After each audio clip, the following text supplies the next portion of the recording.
శుభకార్యాలకు పూజార్ల కోసం వెతుకుతున్నారా? పూజారీస్.com లో అతి తక్కువ ధరలకే పూజార్లను ముందే బుక్ చేసుకోండి. వెంటనే కాల్ చేయండి. నమస్తే, వెల్కమ్ టు సుమన్ టీవీ. ఈరోజు మనతో పాటు ఉన్నారు ప్రముఖ జ్యోతిష్యులు బ్రహ్మశ్రీ నందిబట్ల శ్రీహరి శర్మ గారు. కాశీలో శ్రీ కామాక్షి నిత్యాన్నదాన ఆశ్రమ నిర్వాహకులు. గురుగారితో మాట్లాడతాం. నమస్కారం గురుగారు. వాగర్థవివ సంపృక్తౌ వాగర్థ ప్రతిపత్తయే జగతః పితరౌ వందే పార్వతీ పరమేశ్వరౌ. అన్నపూర్ణే సదా పూర్ణే శంకరః ప్రాణవల్లభే జ్ఞాన వైరాగ్య సిద్ధ్యర్థం భిక్షాం దేహి చ పార్వతి. మాతా చ పార్వతీదేవి పితాదేవో మహేశ్వరః. బాంధవా శివభక్తాశ్చ స్వదేశో భువనత్రయం. సదాశివసమారంభాం శంకరాచార్యమధ్యమాం అస్మదాచార్యపర్యంతం వందే గురుపరంపరాం. ఆదిత్యాయ చ సోమాయ మంగళాయ బుధాయ చ గురుశుక్రశనిభ్యశ్చ రాహవే కేతవే నమః. శృంగేరి జగద్గురు పీఠాధిపతులు శ్రీ శ్రీ శ్రీ భారతీ తీర్థ మహాస్వాముల వారికి, శ్రీ శ్రీ శ్రీ విధుశేఖర భారతీ తీర్థ మహాస్వాముల వారికి, కంచికామకోటి పీఠాధిపతులు శ్రీ శ్రీ శ్రీ విజేంద్ర సరస్వతి మహాస్వాముల వారికి ప్రణామములు తెలియజేసుకుంటూ కార్యక్రమాన్ని ప్రారంభిద్దాం. గురుగారు, ద్వాదశ రాశుల్లో ఒకటైన తులారాశికి ఈ 2024 సంవత్సరం ఏ విధంగా ఉంది? అనుకూల పరిస్థితులు, అలాగే పరిస్థితులు అనుకూలించడానికి వాళ్ళు చేయవలసిన పరిహారాల గురించి కాస్త తెలియజేయండి. ముందుగా వీక్షించేటువంటి సుమన్ టీవీ ప్రేక్షకులకి 2024 ఆంగ్ల నూతన సంవత్సర శుభాకాంక్షలు తెలియజేసుకుంటూ, తులారాశి వారికి 2024 సంవత్సరంలో ఎటువంటి శుభ ఫలితాలు అశుభ ఫలితాలు కలుగుతాయి, వాటి నుంచి అధిగమించడానికి ఏ విధమైనటువంటి చర్యలు చేపట్టాలనే విషయాల్ని క్లుప్తంగా తెలియజేసుకుందాం. ముందుగా ప్రేక్షకులు గమనించాల్సిన అంశం ఏంటంటే, చాలామందికి సందేహం, ఉగాది సందర్భంగా ఉగాది టు ఉగాది వరకు రాశుల ఫలితాలు చెప్పుకునే ఆచారం కదా, మరి కొత్తగా 2024 జనవరి నుంచి చెప్పుకునే ఆచారం ఏమిటి అనేటువంటి సందేహం రావచ్చు. గమనించాల్సిన అంశం ఏంటంటే, ధర్మశాస్త్రం ఏం చెప్పబడుతుందంటే, ప్రపంచమంతా ఒక విషయం గురించి ఇదే అని నిర్ధారణ చేసినప్పుడు అది కూడా శాస్త్ర సమ్మతమే అని చెప్పబడుతుంది. కాబట్టి ప్రపంచమంతా జనవరి 1వ తారీఖు నుంచి 2024 సంవత్సరం ప్రారంభమవుతుందనేటువంటి విషయాన్ని దృష్టిలో పెట్టుకొని, ఇవి కేవలం జనవరి 1వ తారీఖు నుంచి డిసెంబర్ 31వ తారీఖు వరకు 2024 సంవత్సరం పూర్తిగా ఈ ఆంగ్ల సంవత్సరం సందర్భంగా చెప్పుకునేటువంటి రాశి ఫలితాలు, గ్రహాల యొక్క సంచారం జనవరి 1 నుంచి డిసెంబర్ 31వ తారీఖు వరకు ఉన్నటువంటి స్థితిగతులను బట్టే మనం చెప్పుకుంటున్నాము.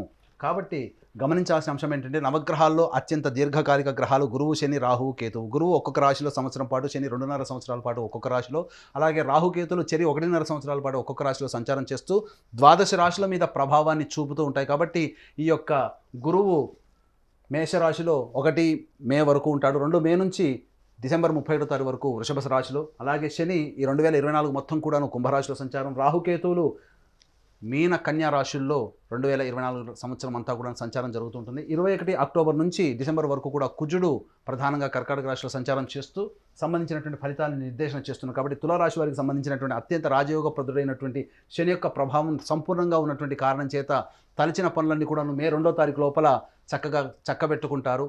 ఏదేదైతే పనులు కొత్తగా చేసుకోవాలి, కొత్త పనులు చేసుకొని దానిలో అభివృద్ధి పొందాలని అనుకున్నట్లయితే మే 2 లోపలనే వాటికి సంబంధించినటువంటి పనులన్నీ కూడా పూర్తి చేసుకొని ముందడుగు వేసినట్లయితే గ్రహాల యొక్క అనుగ్రహం సంపూర్ణంగా ఉండడం మంచి జరిగేటువంటి అవకాశం ఉంటుంది. ప్రధానంగా తులారాశి వారికి చెప్పొచ్చేటువంటి అంశం ఏంటంటే, వివాహానికి సంబంధించిన ప్రయత్నాలన్నీ కూడా కొలిక్కి వస్తాయి. మే 2వ తారీఖు లోపల గనక ప్రయత్నాలు చేసుకున్న వాటిలో జీవితంలో భవిష్యత్తులో చక్కటి జీవిత భాగస్వామి లభించేటువంటి అవకాశం ఉంటుంది. భాగస్వామ్య వ్యాపార సంస్థల్లో ఉన్నటువంటి వాళ్ళు కుటుంబంలో ఆనందకరమైనటువంటి జీవితాన్ని పొందుతారు. భాగస్వాముల నుంచి సరైనటువంటి సహకారాలు సకాలంలో రావడం వలన అనుకున్నటువంటి విధంగా ఫలితాలు పొందేటువంటి అవకాశం ఈ యొక్క తులారాశిలో జన్మించినటువంటి వారికి ఉంటుంది. గమనించుకున్నట్లయితే రాహు యొక్క కేతుల యొక్క ప్రభావము ఈ యొక్క తులారాశి వారికి కొంత అనుకూలము, కొంత అనుకూలము లేని కారణం చేత ప్రధానంగా చేసేటువంటి ప్రతి ప్రయత్నంలో కొన్ని ఆటంకాలు అనేటువంటివి సాధారణంగా ఉంటాయి. అయితే శత్రువులపై విజయం, కోర్టు న్యాయవాద సంబంధించినటువంటి విషయాల్లో తీర్పు అనుకూలం మీకుండడం, అలాగే శ్రమకు తగినటువంటి ప్రతిఫలాన్ని ఈ మే 2వ తారీఖు వరకు కూడాను ప్రతి వ్యాపారము, వృత్తి, ఉద్యోగంలో ఉన్నవారు పొందేటువంటి అవకాశాలు ఉంటాయని చెప్పవచ్చు. ఇక గమనించుకున్నట్లయితే విద్యా వ్యవస్థల్లో ఉన్నటువంటి వాళ్ళు, కళాశాల, స్కూల్ యాజమాన్యంలో ఉన్నవాళ్ళు, ఉపాధ్యాయులు ఉన్నవాళ్ళు, అలాగే బంగారు వ్యాపారంలో ఉన్నటువంటి వాళ్ళు, సంబంధించి ఆహార ఉత్పత్తులు ఎఫ్ఎంసీజీ రంగంలో ఉన్నవారు, restaurant and boarding and lodging వ్యవస్థలో ఉన్నటువంటి వారికి అందరికీ కూడాను అనుకూలమైనటువంటి సమయం. కొత్త కార్యాచరణతో నూతన వ్యాపార విస్తరణ చేయాలనుకునేటువంటి వాళ్ళకి అనుకూలమైనటువంటి సమయంగా చెప్పవచ్చు. ఈ యొక్క తులారాశిలో జన్మించినటువంటి సినిమా ఇండస్ట్రీస్ రంగంలో ఉన్నటువంటి వారికి అనుకూలమైనటువంటి సమయం. కొత్త ప్రాజెక్టులు వచ్చి తద్వారా అనుకూలమైనటువంటి విధానంతో ముందడుగు వేస్తూ చక్కటి ప్రజాదరణ పొందేటువంటి విధంగా మీకు కొన్ని ప్రాజెక్టులు లభిస్తాయి. ధన రాబడి ఇబ్బడి ముబ్బడిగా పెరిగేటువంటి అవకాశాలు ఎక్కువగా ఉంటాయని చెప్పవచ్చు. ఇక గమనించుకున్నట్లయితే ప్రధానంగా రియల్ ఎస్టేట్ రంగంలో ఉన్నటువంటి వారికి చక్కటి శుభ ఫలితాలు పొందుతారు. దైవానుగ్రహం సంపూర్ణంగా ఉండడం మంచిది ఫలితాలు పొందుతారని చెప్పవచ్చు. మే 2 వరకు కూడాను చక్కగా జరిగేటువంటి అవకాశం ఉంది. కొన్ని పనులలో కష్టాలు, ఇబ్బందులు, అడ్డంకులు ఉన్నప్పటికీ కూడా ప్రధానంగా 90% వరకు అనుకూలమైనటువంటి సమయంగా చెప్పవచ్చు. అయితే ప్రధానంగా ఈ యొక్క తులారాశి వారికి మే 2 వరకు కూడాను ఆహార నియమాలు పాటించేటువంటి అవకాశాలు తప్పనిసరి చెప్పవచ్చు. ఎందుకంటే బరువు పెరిగేటువంటి అవకాశాలు ఎక్కువగా ఉన్నాయి.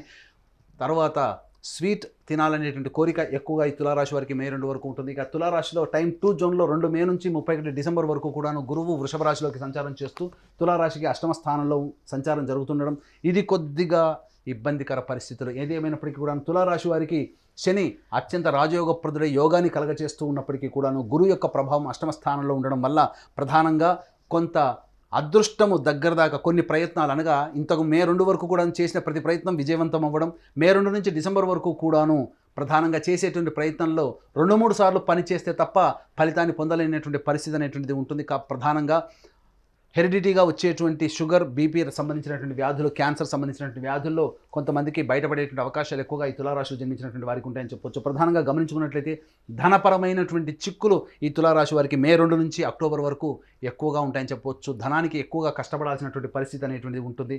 గమనించుకున్నట్లయితే ప్రధానంగా గృహ సంబంధమైనటువంటి విషయాల్లో ఈ మే 2 తర్వాత కొంత చిక్కులు ఏర్పడడం, తల్లిగారి ఆరోగ్యం పట్ల జాగ్రత్త వహించాల్సినటువంటి సమయం మే 2 తర్వాత అని చెప్పవచ్చు. గృహాలు, అమ్మకాలు, కొనుగోలుకు సంబంధించిన విషయాల్లో జాగ్రత్తలు పాటించాలి. ఏదైనా మీది అనుకున్నటువంటి వస్తువు మీ చేయి జారిపోయేటువంటి అవకాశం మే 2వ తారీఖు తర్వాత ఏర్పడేటువంటి అవకాశం ఉన్నదని చెప్పవచ్చు.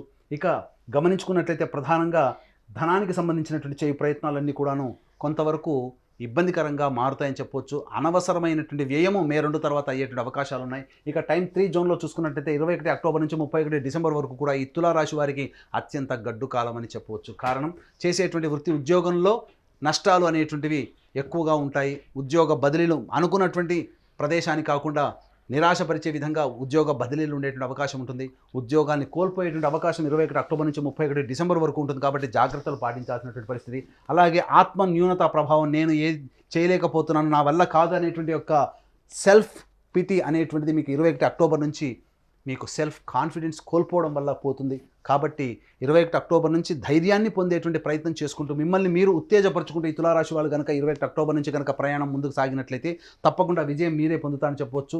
ప్రధానంగా 21 అక్టోబర్ నుంచి ఇటు తులారాశికి ఎంత శని యోగకరుడైనప్పటికీ కూడా గురు కుజుల యొక్క ప్రభావము తులారాశి వారికి 21 అక్టోబర్ నుంచి అధికంగా మీరు దుష్ప్రభావాన్ని పొందుతారు. తద్వారా గృహంలో మానసికమైనటువంటి ప్రశాంతత కోల్పోతారు. గృహాలు కానీ, వాహనాలు కానీ అమ్మకాలు చేయాల్సినటువంటి పరిస్థితి వస్తుంది. మీ యొక్క ఆస్తి ఏదైతే ఉంటుందో మీ చేయి జారిపోయేటువంటి అవకాశం ఉంటుంది. అలాగే తాత ముత్తాతల నుంచి సంక్రమిస్తున్నటువంటి హెరిడిటీగా వచ్చేటువంటి ఆస్తుల విషయంలో మీకు అనుకూలంగా తీర్పు రాకపోవడం మిమ్మల్ని కొంత నిరాశపరిచేటువంటి అవకాశం ఎక్కువగా ఉంటుంది. ఎన్నో ఏళ్ల నుంచి పరిష్కారం కానటువంటి సమస్య మీకు అనుకూలంగా లేకపోవడం అనేటువంటిది ఉంటుంది. కాబట్టి ఏదైనా పరిష్కారం చేసుకోవాలి అనుకుంటే మే 2 లోపలనే చేసుకునే ప్రయత్నం చేయండి. తద్వారా మీకు అనుకూలమైనటువంటి స్థితి ఉంటుందని చెప్పవచ్చు. ఇక తులారాశి వారికి గమనించుకున్నట్లయితే ప్రధానంగా సంతానపరమైనటువంటి ఇబ్బందికర పరిస్థితులు ఎదురవుతాయి. సంతానం అభివృద్ధి రాకపోవడం, సంతానం మాట వినకపోవడం అనేటువంటి 21 అక్టోబర్ నుంచి మీరు కొంత గమనించవచ్చు. ప్రధానంగా విద్యార్థులకి అనుకూలమైనటువంటి సమయం మే 2 వరకు. అలాగే విదేశీ విద్య, విదేశీయానికి సంబంధించిన ప్రయత్నాలన్నీ కూడా కొలిక్కి వస్తాయి. ఏది ఏమైనప్పటికీ కూడాను ఉన్నతమైనటువంటి చదువులు చదువుకోవాలనుకుంటే 21 అక్టోబర్ లోపలనే వాటికి సంబంధించినటువంటి ప్రణాళికను రూపొందించుకోండి. 2030 అనగా 2031 డిసెంబర్ 2024 వరకు కూడా 21 అక్టోబర్ నుంచి అనుకూలమైనటువంటి సమయం కాదు. కాబట్టి జాగ్రత్తలు పాటించాల్సినటువంటి పరిస్థితి ఎంతైనా ఉందని చెప్పొచ్చు. కాబట్టి ఏతావత చెప్పొచ్చేది ఏంటంటే తులారాశి వారికి అద్భుతమైనటువంటి సమయం మే 2 వరకు, మధ్యమంగా ఉండేటువంటి సమయం మే 2 నుంచి 21 అక్టోబర్ వరకు. 21 అక్టోబర్ నుంచి డిసెంబర్ వరకు ఆ 2.5 నెలల పాటు జాగ్రత్తలు పాటిస్తూ వ్యాపార విస్తరణ కానీ, లేకపోతే అధిక పెట్టుబడి పెట్టి విదేశీయానము, విదేశీ ప్రయత్నాలు కానీ, లేకపోతే ఏదైనా స్పెక్యులేషన్ రంగంలో ఉన్నటువంటి వారికి కానీ అనుకూలమైనటువంటి సమయం కాదు. రియల్ ఎస్టేట్ రంగంలో ఉన్నటువంటి వారు తులారాశిలో 21 అక్టోబర్ నుంచి నష్టాలు చవి చూస్తారు. కాబట్టి జాగ్రత్తలు పాటించాల్సినటువంటి పరిస్థితి. ఏది ఏమైనప్పటికీ కూడాను శుభమైనటువంటి సమయం మే 2 వరకు ఉంది. కాబట్టి మీ యొక్క ప్రణాళిక ఏదైతే ఉంటుందో, మీ యొక్క కోరికలు ఏవైతే ఉంటాయో గట్టిగా ఈ మే 2 లోపల ప్రయత్నం చేస్తే గ్రహాల యొక్క అనుకూలము మీకు సమృద్ధిగా ఉండడం కారణం చేత మీకు అన్ని కూడాను విజయాలు పొందుతారని చెప్పడంలో ఏమాత్రం సందేహం లేదు. మరి గురుగారు, ఈ సంవత్సరం అంతా అనుకూలించాలి అంటే తులారాశి వాళ్ళు ఏ దైవాన్ని ఆరాధిస్తే మంచిది అంటారు? తులారాశి వారు ప్రధానంగా ఈశ్వర ఆరాధన చేసినట్లయితే ఈ యొక్క సంవత్సరం అంతా కూడాను ఆనందకరమైనటువంటి జీవితాన్ని పొందుతారు. కాబట్టి ప్రతిరోజు కూడాను రావి చెట్టు చుట్టూ శివాయ నమః అంటూ 27 ప్రదక్షిణలు చేసి ఉత్తరం వైపున ఫేస్ పెట్టి శివ అష్టోత్తరాన్ని 5 సార్లు పారాయణం చేయండి. ఏ సమస్య వచ్చినా మీ సంకల్పం నెరవేరాలని, దేవతానుగ్రహం పొందాలి, ఆత్మశక్తి లోపిస్తుంది, స్వయం కృషితో పైకి రావాలనుకునేటువంటి ప్రతి వ్యక్తి కూడాను నిజాయితీగా కష్టపడుతూ ఫలితాన్ని పొందలేకపోతున్నటువంటి వాళ్ళందరూ కూడా ఈ యొక్క శివారాధన చెప్పినటువంటి విధంగా పాటిస్తూ నార్త్ ఫేస్ అనగా ఉత్తరం వైపు ఫేస్ పెట్టి శివ అష్టోత్తరాన్ని 5 సార్లు పారాయణం చేయడం, ఈ విధంగా ఒక 27 రోజుల పాటు చేసినట్లయితే తప్పకుండా మీకు శీఘ్రగతిన ఫలితాలు పొందుతారని చెప్పవచ్చు. అలాగే వీక్షించేటువంటి ప్రేక్షకుల్లో మీ యొక్క సంకల్పం ఈ 2024 సంవత్సరంలో అద్భుతంగా రాణించాలి, మీకు అనుకున్నటువంటి పనులు నెరవేరాలనేటువంటి సదుద్దేశంతో మా పీఠం ఆధ్వర్యంలో ప్రతి నెల 21 రోజుల పాటు సంకల్ప సిద్ధి హోమాలు కార్యక్రమాలు అనేటువంటి జరపబడతాయి. అలాగే తండ్రి వైపు 7 తరాలు, తల్లి వైపు 4 తరాల్లో ఏవైనా దుర్మరణాలు అనగా road accident, fire accident, suicide attempt, నదిలో బావిలో పడి చనిపోవడం, ఇంట్లోంచి వెళ్ళిపోవడం, లివర్ ఫెయిలే, కిడ్నీ ఫెయిలే, క్యాన్సర్తో చనిపోవడము, బ్రహ్మచారి లేదా కన్యగా చనిపోవడము, పిండ ప్రదానాలు చేయలేకపోవడము, అలాగే అల్పాయుష్తో 60 సంవత్సరాల లోపల ఏ విధంగా చనిపోయిన వాటిని పితృదోషము అని అంటారు. కాబట్టి ఇట్టి పితృదోషము లేదా పితృశాప నివారణకి మా పీఠం ఆధ్వర్యంలో ప్రతి నెల సశాస్త్రీయముగా నిజాయితీగా చక్కగా పితృదోష నివారణ పూజలు జరిపించడం జరుగుతుంది. అలాగే కాశీలో మా సొంత భవనం శ్రీ కామాక్షి నిత్యాన్నదాన ఆశ్రమంలో ప్రతినిత్యము శివ బంధువులకి అన్నదాన కార్యక్రమం జరపబడుతుంది. కాబట్టి వీక్షించేటువంటి ప్రేక్షకులు మీ పెళ్లి రోజున కానీ, మీ పుట్టినరోజున కానీ మీ యొక్క సంతోషాన్ని మీ కుటుంబ సభ్యులు, స్నేహితులతో పాటు కాశీలో ఉన్నటువంటి శివబంధువులతో కూడా పంచుకోదలిస్తే కార్యక్రమం అందరితో కాంటాక్ట్ చేసి అన్నదానం సంబంధించిన వివరాలని తెలుసుకోవచ్చు. అలాగే అదృష్ట సంఖ్య, అదృష్ట వారం కూడా తెలియజేయండి గురుగారు తులారాశి వారికి. తులారాశి వారికి అదృష్ట సంఖ్య 5, అదృష్ట వారము బుధవారము, శనివారము. ధన్యవాదాలు గురుగారు. సర్వం శ్రీ ఉమామహేశ్వర పరబ్రహ్మార్పణమస్తు.